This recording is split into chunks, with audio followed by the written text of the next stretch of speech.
புதியுகம் நேயர்களுக்கு என்னுடைய அன்பு வணக்கம். அனுஷத்தின் அனுகிரகம் நிகழ்ச்சியிலே மகா பெரியவரோடு நாம் மகாராஷ்டிரா மாநிலத்திலே இருக்கக்கூடிய புகழ்பெற்ற கஷேத்திரமான பண்டரிபுரத்திலே இருக்கிறோம்.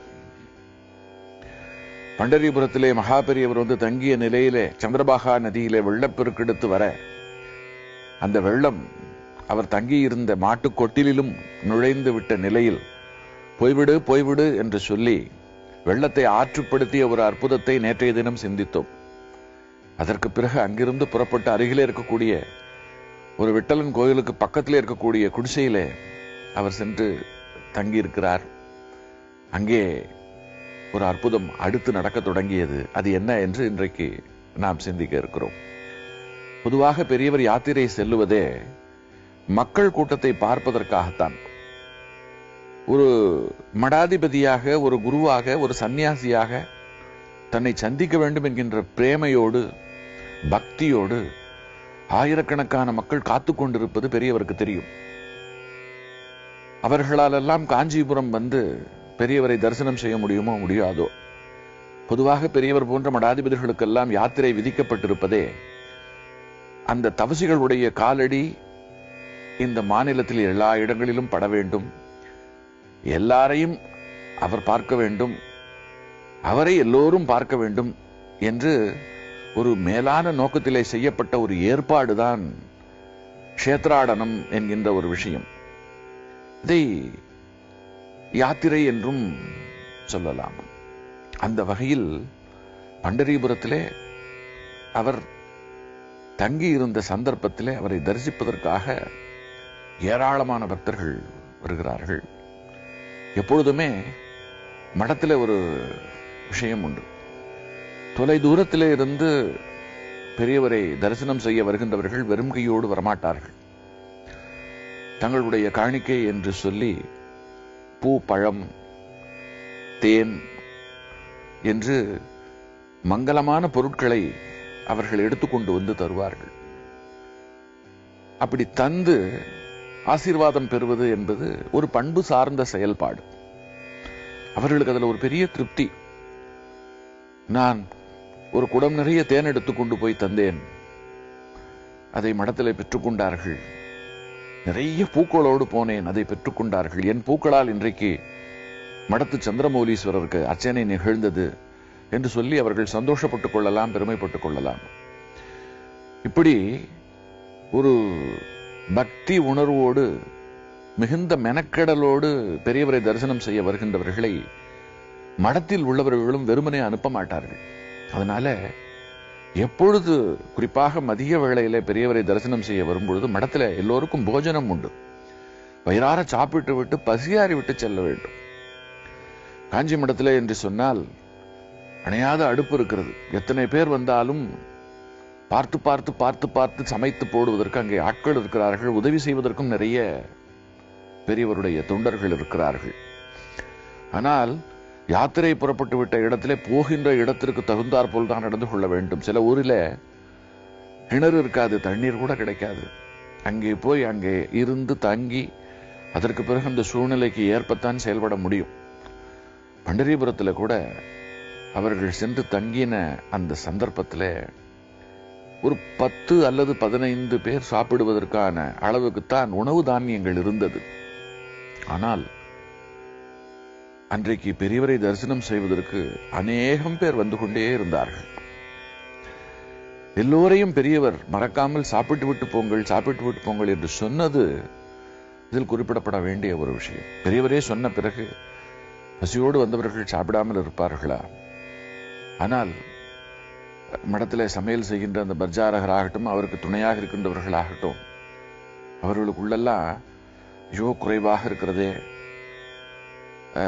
முதலில் வருகின்றவர்கள் அதிக பசியோடு எல்லாவற்றையும் சாப்பிட்டு விட்டால் பின்னால் வருகின்றவர்களுக்கு போட முடியாமல் போய்விடுமே, என்ன செய்வது, ஒரு இக்கட்டான சூழ்நிலை இன்றைக்கு என்று பார்த்து நிறைய பேர் வந்து கொண்டிருக்கின்றார்களே என்று அவர்கள் தங்களுக்குள்ளே மெல்ல பதைத்து போகிறார்கள். ஆனால் என்ன ஒரு ஆச்சரியம்னா, அன்றைக்கு வருகின்ற அத்தனை பேருக்கும் அன்னமிடப்பட்டது.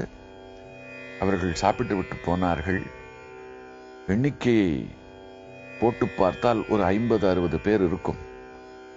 ஆனால் கையில் இருந்த உணவு பண்டம் 10-15 பேருக்கு தாங்காது என்றால் அவர்கள் அத்தனை பேருக்கும் எப்படி போடப்பட்டது? அந்த அன்ன பாத்திரத்துல சாதத்தை எடுக்க எடுக்க அது குறைவின்றி வந்து கொண்டே இருந்தது. பெரியவருக்கு இதெல்லாம் தெரியாதா? ஆனால் அவருடைய விருப்பத்தை அன்னபூரணி ஈடேற்றி வைத்தாள் என்றுதான் இந்த இடத்துல நாம் எடுத்துக்கொள்ள வேண்டும். இன்றைக்கும் மடத்தை சார்ந்த அந்த பெருமக்களுக்கு இது எப்படி நகழ்ந்தது என்கின்ற ஒரு வியப்பு இருக்கிறதே, அது நிறையவே உண்டு. பெரியவருடைய வாழ்க்கையில போகின்ற இடங்களிலெல்லாம் இது போல் அநேக அற்புதங்கள். தன்னை நம்பி வந்த, தன்னை தரிசனம் செய்ய வந்த, தன்னுடைய உபதேசத்தை கேட்க வந்த ஒரு பக்தன் பசியோடு செல்வதை அவர் விரும்பியதே இல்லை. ஒரு சமயம் நள்ளிரவிலே ஒரு பிரச்சாரகரை எழுப்பி நாளைக்கு நல்ல விதமாக, அதாவது வழக்கமாக சமைப்பதை விட கூடுதலாக நீ நிறைய, அதாவது காய்கறிகளை அதிகம் செய்ய வேண்டும், குழம்பு ரசம் இவற்றோடு பாயசம் வடை என்று ஒரு கல்யாண சமையல் போல் இருக்க வேண்டும் என்று அவர் சொல்லுகிறார். பெரியவர் இப்படி சொன்னால் அதற்கு பின்னாலே ஒரு பெரிய காரணம் இருக்கும். அதற்கு பிறகுதான் தெரிந்தது, வெளிநாட்டிலே இருந்து ஒருவர் மகா பெரியவரை தரிசனம் செய்வதற்கு வருகிறார். அந்தவரிடம் பெரியவர் கேட்ட முதல் கேள்வியே சாப்பிட்டாச்சா என்பதுதான். அவர் இல்லை என்று சொல்லவும், முதலில் போய் சாப்பிட்டு விட்டு வா, பிறகு மற்ற விஷயங்களை பேசிக் கொள்ளலாம் என்று சொல்லி அவரை அனுப்ப, அவரும் போய் குளித்து விட்டு நன்கு சாப்பிட்டு விட்டு திரும்பி வந்த பிறகுதான் பெரியவர் அவரிடம் சேம லாபங்களையே விசாரித்தார். அவர் போன பிறகு பெரியவர் என்ன சொன்னார் தெரியுமா? என்னை தரிசனம் செய்ய வேண்டும் என்கின்ற வேட்கையிலே 2 நாட்களுக்கு முன்பு அமெரிக்காவை விட்டு கிளம்பியவன் பச்சை தண்ணீர் கூட குடிக்கவில்லை, மிகுந்த பசியோடு வந்திருக்கிறான். என்னை தரிசனம் செய்து விட்டான். செய்துவிட்ட நிலையில் அவனை பசியோடு வைத்து பேசிக் கொண்டிருப்பது சரியா? அதனால்தான் சாப்பிட்டு விட்டு வர சொன்னேன் என்று சொன்னார். பிறகு அவர் வந்த பிறகு அவரிடம் கேட்கவும் அவரும் ஆமோதித்தார். ஆம், நான் மிகுந்த பக்தியோடு ஒரு நல்ல நோக்கத்தோடு நான் அமெரிக்காவில் இருந்து, ஏனென்று சொன்னால் அமெரிக்காவில் எனக்கு ஒரு நல்ல வேலை கிடைத்து நான் அங்கே நல்ல விதமாக இருப்பதற்கு பெரியவர் பால் உள்ள பக்தியும் அவர் எனக்கு அருளாசி கூறியதும் ஒரு பெரிய காரணம். ஆகையினாலேதான் நான் எப்பொழுது இந்தியா திரும்புவோம், காஞ்சிபுரம் செல்வோம், பெரியவரை தரிசனம் செய்வோம் என்று ஒரு பெரிய வேட்கையுடனேயே நான் இருந்தேன். அந்த வேட்கை தீர்ந்தது. தீர்ந்தது வேட்கை மட்டுமல்ல, அந்த இடத்துல என்னுடைய பசியும் தான் என்றார். அவர் பசியோடு வருவார், அதுவும் கிளம்பின நொடியிலே இருந்து அவர் எதையும் சாப்பிடாமல் வருவார் என்று பெரியவருக்கு யார் சொன்னது? அதுதான் பெரியவர். திருக்கால ஞானி. 3 காலங்களை ஊடுருவி பார்க்க வல்லவர்.